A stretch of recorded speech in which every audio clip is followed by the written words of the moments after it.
Hi, everybody. Hi, Diana. It's so good to see you, Dante, and thank you so much for setting this up. I really appreciate it.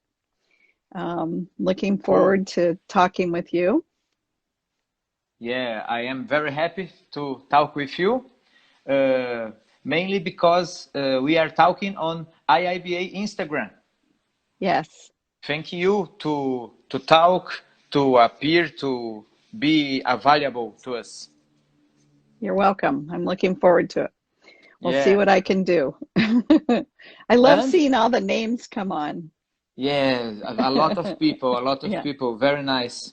Uh-huh. Let's start talking Okay. about your experience with the lockdown. So finding ways, um, how to cope. I think one of my struggles, and I'll speak to this, is I feel good. I feel mostly calm, but there's also this sense that that comes into my house could be a danger. So the mail, I need to wipe down the mail.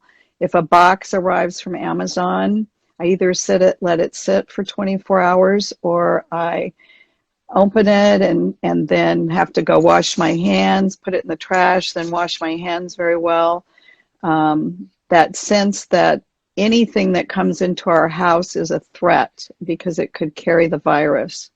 Yeah. And so I think that if I think about it, I can feel my heartbeat get faster. I can feel some anxiety come up, even though I know I'm okay. And I feel confident that we'll get through this. And I've been impressed with um, things on TV. There's a lot of commercials about we'll get through this, we're in it together, we're alone together. So that's been quite remarkable. And I feel a lot of gratitude that I live in such a beautiful place where I can go outside and the flowers are blooming and we have beautiful blue skies. So I feel a lot of gratitude for that. And my Yeah. connections with people around the world in the bioenergetic community. So Yeah. We are that was a long living with the answer. fear now. What? Hmm. A long I said that answer. was a It's long good. Very answer. nice. Yeah, yeah. I think Yeah. we are living with a lot of fear now. And that's one of the things too that we have to be careful how we use that word, because when we talk about fear, it activates one's nervous system. And so, even in speaking to clients, it's we need to be careful how we talk about that. We can talk about we have concerns, or we're maybe more aware. We have to think about things in a different way. We have to be more careful. But I do think it's very important that we think about how we use that word with our clients and with ourselves also. Yeah, yeah. Hmm. I think it will be cool to talk a little about work online. What do you Okay. think? Yes, most of my work is supervision. I have a couple clients because I pretty much had closed down my private practice. But I've been talking to my colleagues here about what that's like. And I know even for me I do about 6 supervision sessions a week online, plus a couple therapy sessions, um, that it is more exhausting for me. And I've been thinking about how do I connect online? How am I different than when I'm with another person? What do I take time to really feel into my body? Um, how how do I connect? So when I am not in the same room, how do I feel the energy of that person? Yes, So I might very nice say, question. yeah, how do they feel in their body? What do they notice? What do I notice in Yeah, my body? Um, what what kind of eye contact? How can I make a connection? Can I do it through eye contact? Can we breathe together as a form of connection? just noticing the other ways that we can connect. What does your client feel when they hear your voice and they see your face? Does that help them relax a bit? Something that's familiar? The other thing that can be difficult is, one person I was talking to said that a client mentioned that the client was seeing him in a different way because he was sitting at a desk on Zoom. So what was behind was not what the client normally saw in the treatment room. So what he did, because he was in his office, he went and sat in his chair so that with his computer, so that the client would see the same thing she would see if she was in the room with him. And I think this is something we don't really think about. Also, we may say, oh, this is great. I'm seeing my client in their environment. I see what their house looks like. Maybe I see some things they have. That may be good for us, but that may not be good for the client, because they have their transference, they have their projections, and then suddenly if they see some of our home life, for some that may be comforting, for others disturbing. So I thought it was very interesting that this person sat in his chair so that the client could see the same thing that they see every time that they'd come into the room and be in therapy.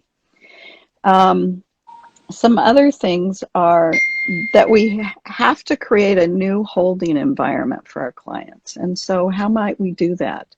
Some of the ways is, having that appointment maybe at the same time, if that's possible, same day of the week, same time. Just, how do we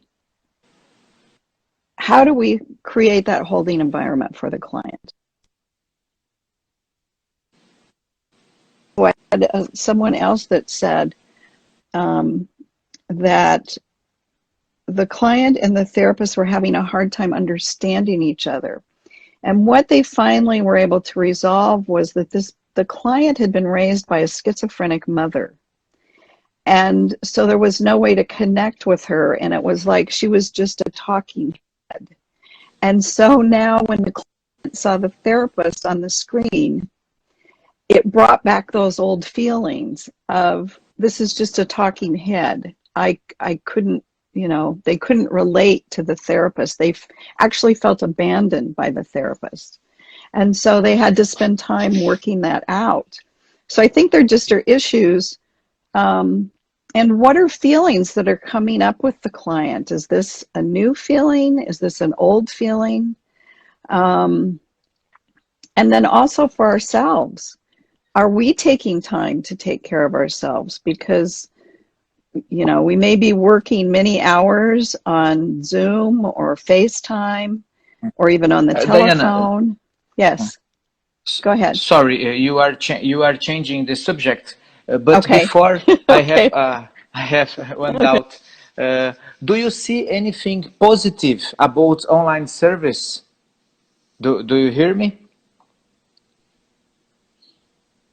Do you hear me? Do you see anything positive about online service? Because, for example, I can see the dog of my patients, and I like it because he's always talk to me about his dog, and now I Mm-hmm, see the mm-hmm, dog. Do you see mm-hmm. anything positive about online service? Well, I think the one thing that's good is that some people are bringing up deeper issues. They actually are going into some deeper places. As I said, it might be good for us to be able to see those things about our clients' lives, but we need to be careful as the therapist what we expose about our lives. That might not be so good for Yeah. the client. I think the other thing that's been good is the online bioenergetic or movement classes. also uh, saying that now they want to work more bioenergetically. They, with my client, she was saying, I've worked with her for about, I think, 12 years, and I think we've only hugged twice. She doesn't like being touched. And she said to me yesterday, right now, I'd hug anybody. She said, you better be ready when we can see each other. I'm going to give you a very, very big hug. And so I think there's some new awarenesses that people might have about their need for connection, the need to be concerned about other people as well as themselves. Like they may be feeling when they're out in the world.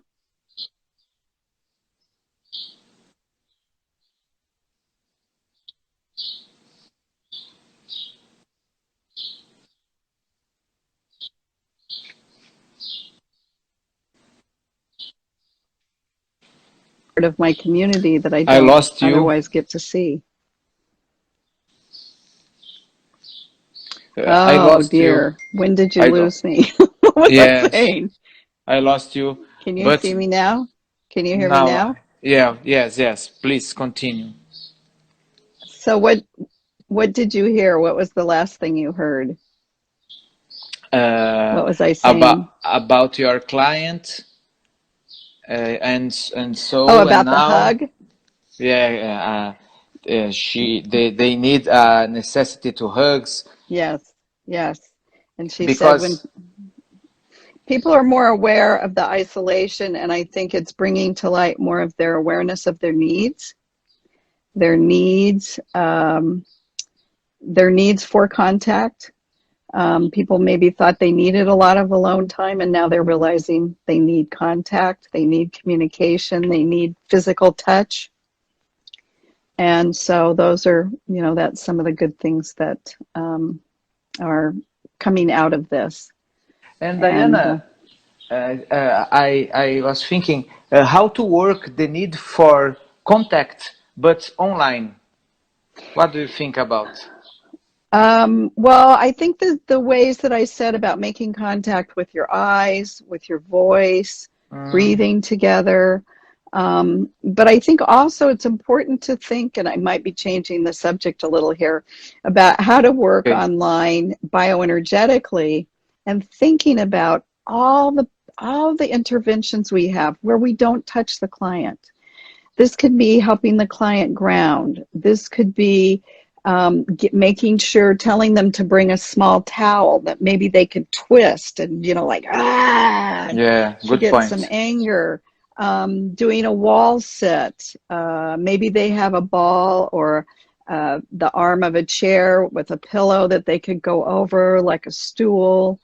Um, uh, so many things. You could even have them, some of the ways that we do in the here and now when somebody has been, a memory has brought up from their childhood, they can still say to us on through Zoom, talking as though they were talking to their parent. What do they need to say? The thing that's really important, though, in working online is you aren't in their presence, and you have to make sure that you can help them downregulate, be grounded, be centered when you end the session. Yeah, yeah. Excuse me. I am thinking that you said you saw that we can touch without touch. When we do a connection, we can stay together without touch, and this Mm-hmm. is a kind of touch. Is something like this. Yes, yes, yes. The connection. It may The not be connect. touch, but it can be a connection. And that's the way. And even having people hug themselves, feeling themselves more, feeling their body, going down their body, feeling their legs helps them feel more connection even to themselves. And people that are alone, they can still give themselves that skin to skin contact that we need. That's so Cool. important. Yeah. One question from people Mhm. from Argentina. What do you think? They ask how to work virtually with borderlines or even new clients than Right. we never meet. Right. Well, okay, those are two very different. One thing that's so Yeah. important um, with borderline clients is boundaries.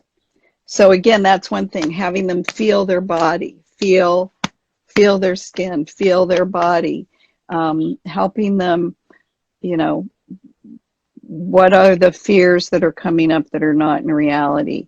Um, that's a tough one. That's a real tough one. I'd have to really give that some thought. Yeah. Um, and as far as new clients, um, there's there's a big difference between brand new clients and Yeah. clients that you already have that connection with. So I think, first you have to build that trust. And again, maybe with new clients, it's just having them, as they're talking, saying, what do you notice in your body right now as you're talking to me? What are you aware of? If they say, oh, I've been feeling afraid, where do you feel that in your body? Um, so in some ways, it may not be that different than when we have a new client come into our room. Now, we have the difference of the connection, but some of the same things that we ask people, where do you feel that in your body?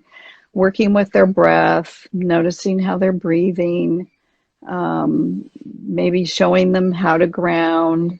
What does that feel like for them? Uh, it's pretty much quite similar in some ways, although there is that disconnect with not being in the same room. And sometimes people might open up more because they do have that distance. They do have that distance.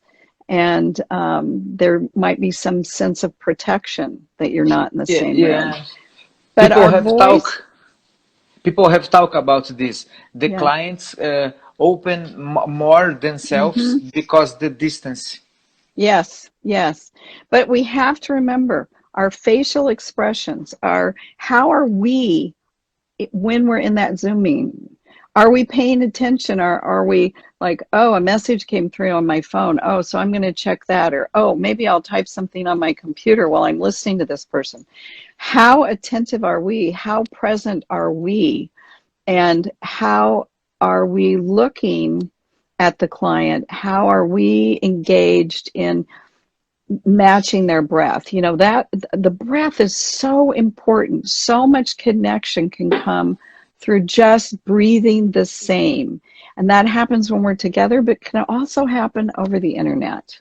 Very nice. So, And now I yeah. will bring up trouble. I will bring Okay. a big Okay. trouble. Okay. What do you think when the client and a friend, a psychologist friend, told to me that this is real? What do you think when the client asks to the session with the camera off, without image, Well, then that's like being on the phone. or only with the voice? Yeah. So that's like being on the Is a phone. So it'd be, trouble. yeah, it's very interesting. I'd be curious why they didn't want to have the face. What is their Hmm. concern? Um, Yeah. but it would be like having a phone session, which I personally is very difficult for me. I'm not an auditory person. I'm very much a visual person.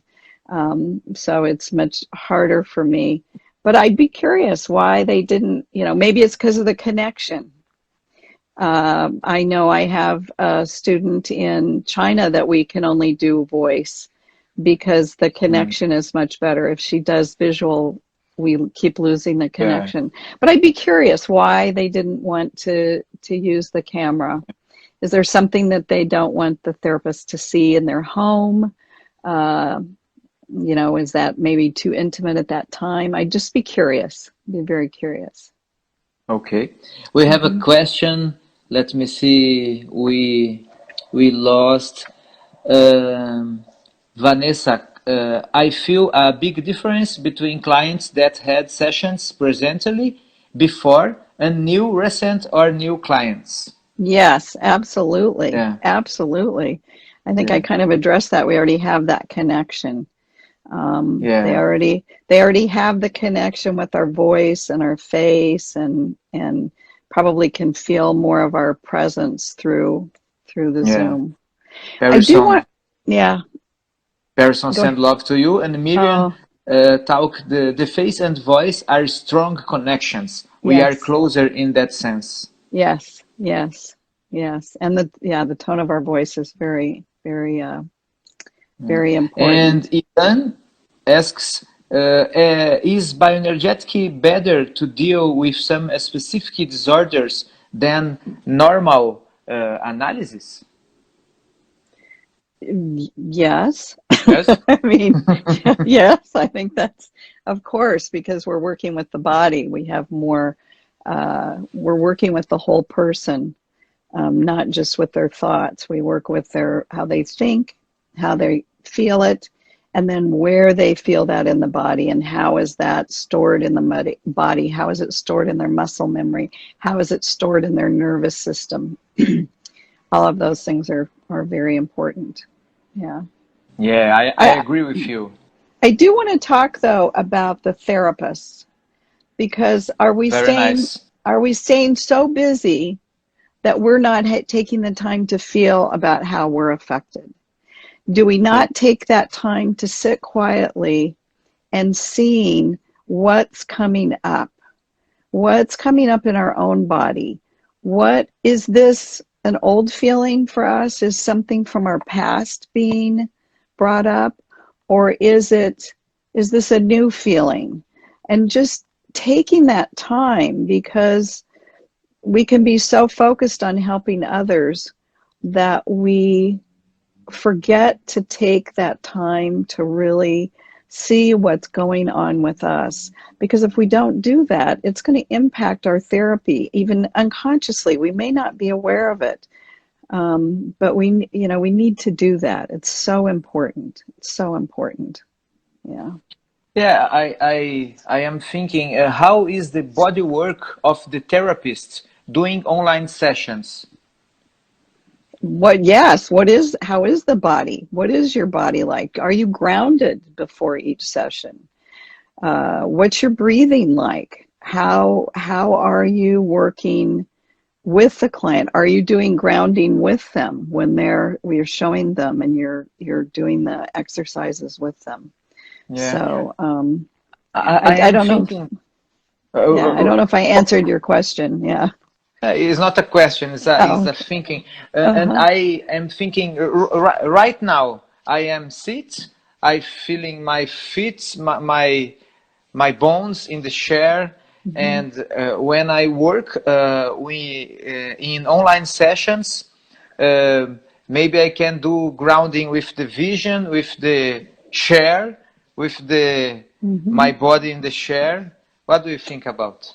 Yes, I mean, I'm sitting here, I can feel the support of the back of my chair, my desk chair, my feet are on the ground.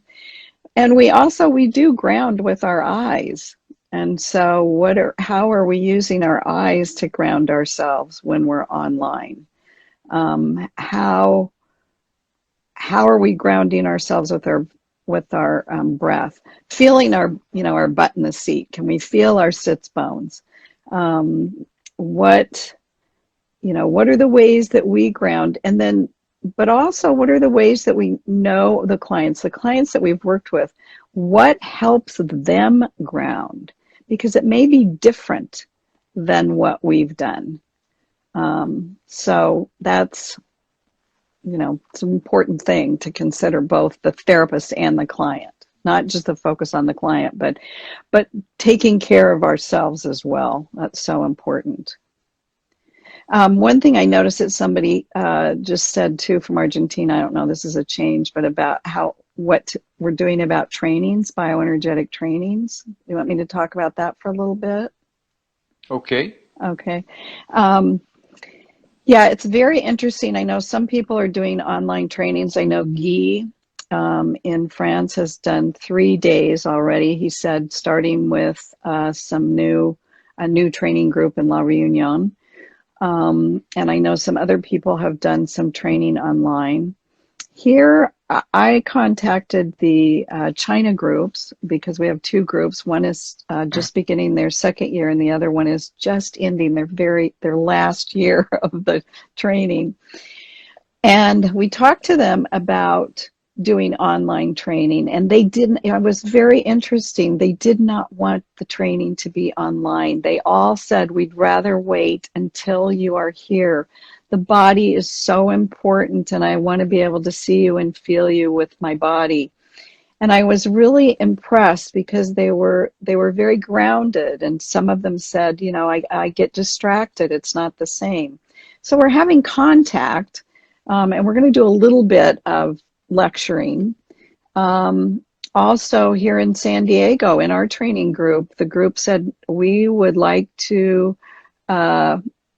we would like to wait also. They didn't want it to be online. And so we thought we would do some online and then do some of the rest, the experiential stuff later. So what we've done is it's been delayed till late summer to see if possibly we can be in the same room together. We're going to delay the next semester, that would start in September. We've delayed that to starting in January. Hopefully we'll be okay about that.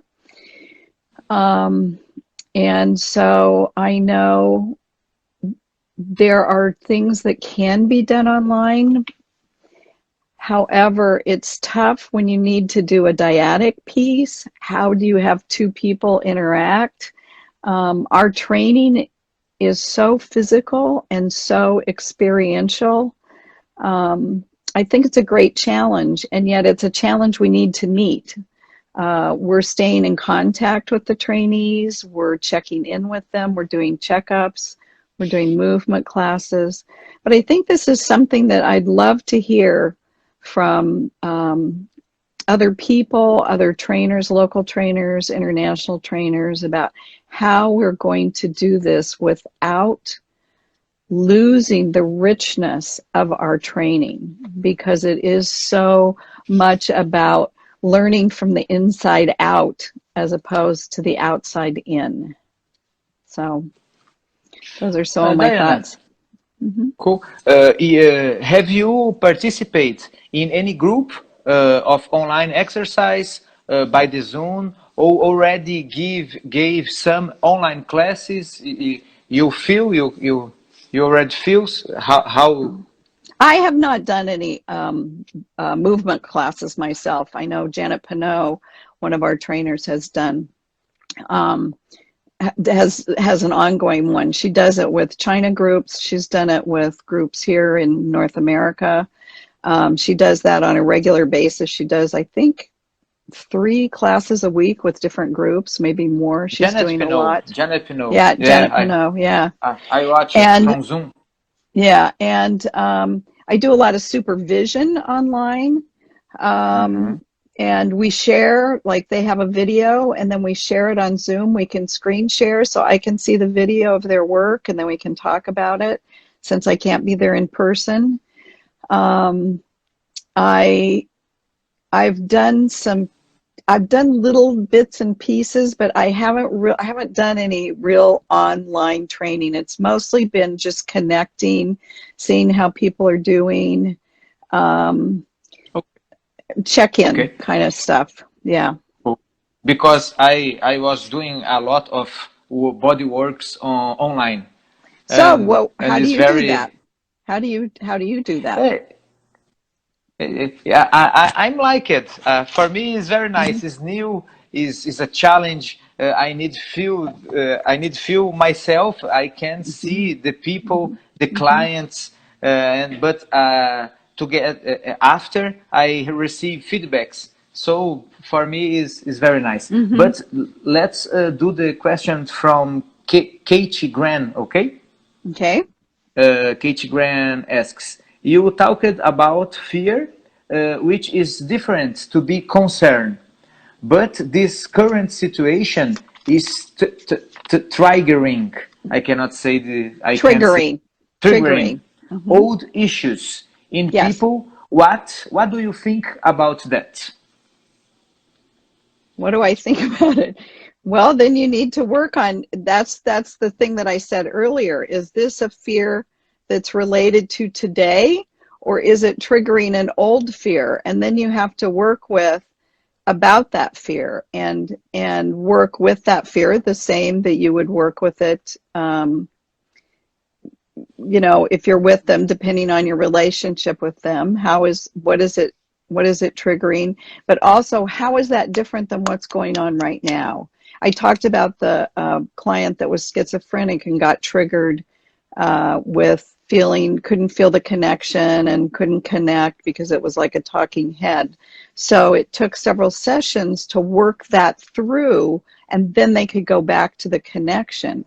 But I think the thing we need, that yes, that's important, but also what's the reality right now? Like, I'm in my home, I'm safe in my home, I'm lucky, I'm married, so my husband's here.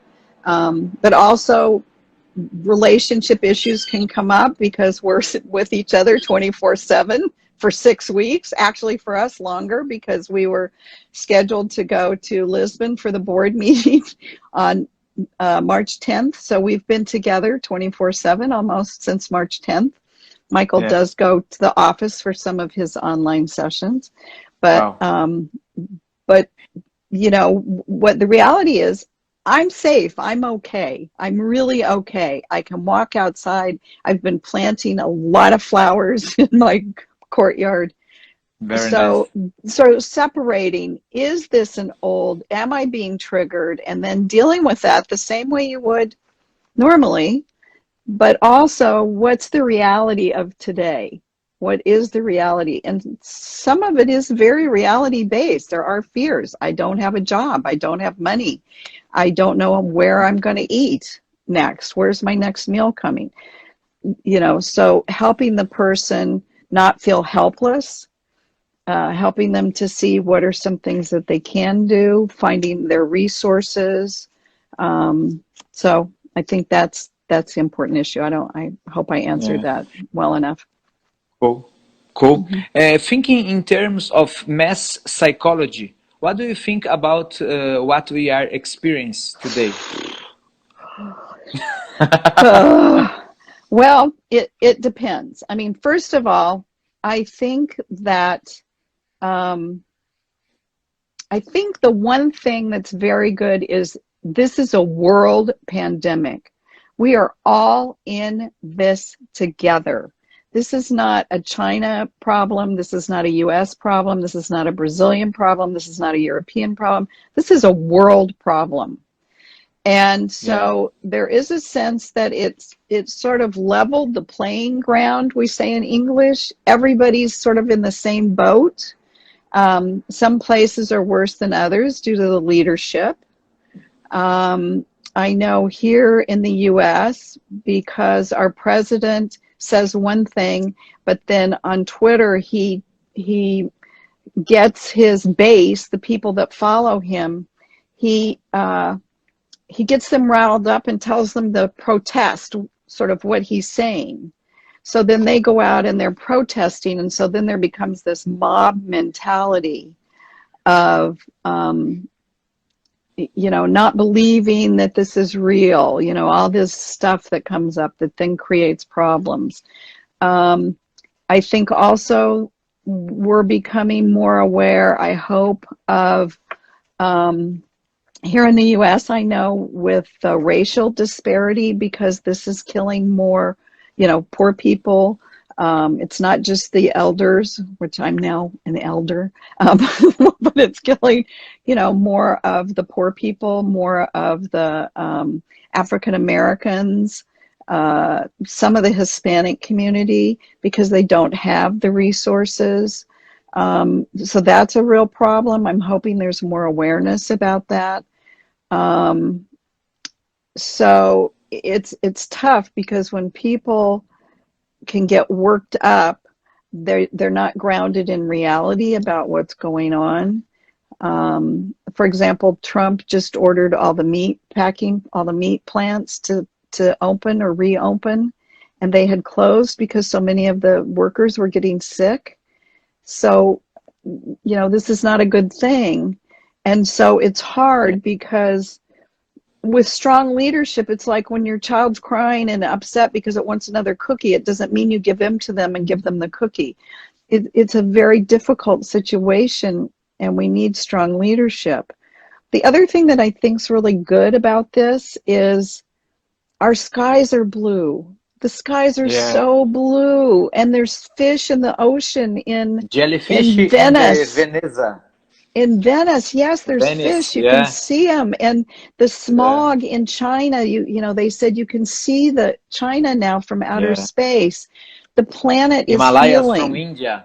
Yeah, You it's can like see the Himalayas from India. yeah, it's like, Yeah. well, even for us, I mean, you've been here, but we could be out on the pier and look back, and we can always see the hills, the mountains there, but we can see the houses. We can see the house. I didn't know there were houses on those hills.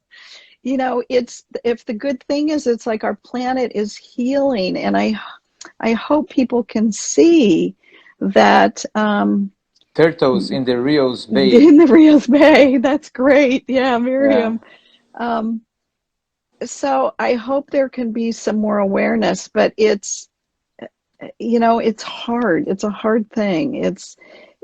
You know, I think there's more, hopefully more awareness, and there are more people talking here about how we're saying thank you to the frontline workers, you know, and these are the people that we pay the least. You know, the postman that goes out every day and handles all that mail and brings it to us. The people that are like, our restaurants are closed, but they can do takeout food. So we go every day, we go to one of those restaurants usually and get lunch, get some takeout to try to help support them, give more tips. Just so many ways that I hope there can be some raised awareness. There's that idea of the 100th monkey, is that once the 100th monkey, then it becomes, you know, the norm, then The it can movie. spread. Yeah. The movie, And yeah. yes, and my hope is that enough people, I just hope this does change people and change people to be better people and realize that we're all connected, that we're not separate, and Cool. that we have much more in common than we have I mean, right now, the world has so much in common. Every country has so much in common. And if we can Yeah. look at Uh, that, go ahead. About that, some people say that maybe the human being value touch and contact more. What do you think? You know, I think there's an awareness. Yes, there's going to be an awareness about it. I also think that we need to also consider that some people might be afraid of touch for a while. They might Mm. be afraid of contact. They might be afraid to go out of their house. I mean, I have friends that have said, I will not go out of my house until there's a vaccine. It's not safe for me. Um, so, um, my hope is, yes, that people will see. I mean, I talk to people that talk about that, how much they need touch, how much they miss touch, um, how important touch is. I think there will be an increase in the value of touch. In fact, it's funny because Jen Parker and I just submitted an article on the use of touch in psychotherapy, and I thought, boy, is our timing bad, because everybody's afraid of touch right now. Um, but I think also there will be, yes, I think there will be more awareness about touch. My hope is that. But I also think we, as bioenergetic therapists, will need to honor that some of our clients might be afraid of close contact also, even once we can come back together in person. They may still Yeah. want the Maybe distancing. maybe can be an opportunity to us body workers to show how we are important. And what do you think about Yes, absolutely. bioenergetics? Yes, I mean, I think that's why I hope that our article, we may have to look at it and you know, adjust it a bit. But the journals that we've been sending our articles to about bioenergetics are international.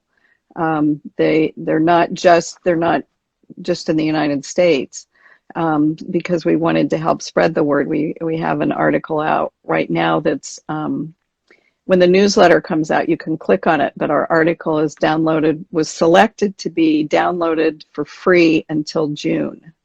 So people can download it and read it.